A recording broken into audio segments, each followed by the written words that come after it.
ಅಮ್ಮ ಈ ಟಾಪ್ ತುಂಬಾ ಟೈಟ್ ಆಗಿಬಿಟ್ಟಿದೆ, ಎಕ್ಸ್ಟ್ರಾ ಸ್ಟಿಚ್ನ ಬಿಚ್ಕೊಡಮ್ಮ. ಪುಟ್ಟಿ ಬೇಜಾರು ಮಾಡ್ಕೊಳಕ್ ಹೋಗ್ಬೇಡ, ನನ್ನ ಕಣ್ಣು ಏನೋ ಪ್ರಾಬ್ಲಮ್ ಆಗಿದೆ, ನಂಗೆ ಸರಿಗೆ ನೋಡಕ್ ಆಗ್ತಿಲ್ಲ, ಅದಕ್ಕೆ ಬಿಚ್ಚಕ್ಕಾಗಲ್ಲಮ್ಮ. ಪರವಾಗಿಲ್ಲಮ್ಮ, ಫಸ್ಟು ನಾವು ನಾಳೆ ಐ ಡಾಕ್ಟರ್ಗೆ ಹೋಗಿ ಕನ್ಸಲ್ಟ್ ಮಾಡೋಣ, ನಿನ್ನ ಕಣ್ಣ ತೋರ್ಸೋಣ. ನಿಖಿತಾ ಮಾಡ್ದಾ? ಅಯ್ಯೋ ನಮ್ಮಮ್ಮ ನನಗೆ ಟೀ ಮಾಡು ಅಂತ ಹೇಳಿದ್ರು, ಮರ್ತೇ ಹೋಗ್ಬಿಟ್ಟೆ. ಇವಾಗ ನಿಜವಾಗ್ಲೂ ಬೈತಾರೆ. ಟೀ ಮಾಡೋದು ಮರ್ತೋಗ್ಬಿಟ್ಟಾ? ಪರವಾಗಿಲ್ಲ ಬಿಡು, ನಾನು ಹೋಗಿ ಮಾಡ್ಕೊತೀನಿ.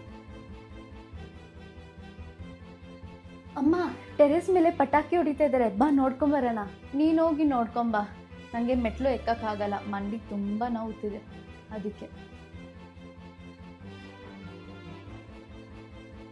ಅಮ್ಮ ತಗೋ ಸ್ವೀಟ್ ತಿನ್ನು. ಬೇಡಮ್ಮ, ಸ್ವೀಟ್ಸ್ ಎಲ್ಲ ನಾನು ತಿನ್ನಬಾರ್ದು, ಡಾಕ್ಟ್ರು ತಿನ್ನಬೇಡ ಅಂತ ಹೇಳಿದ್ದಾರೆ, ನಂಗೆ ಶುಗರ್ ಜಾಸ್ತಿ ಇದೆ ಅದಕ್ಕೆ. ಛೇ, ನಮ್ಮ ಅಪ್ಪ ಅಮ್ಮ ಇಷ್ಟು ಬೇಗ ವಯಸ್ಸಾಗ್ತಿರೋದು ನಂಗೆ ನೋಡೋಕ್ಕೆ ಇಷ್ಟ ಆಗ್ತಾ ಇಲ್ಲ.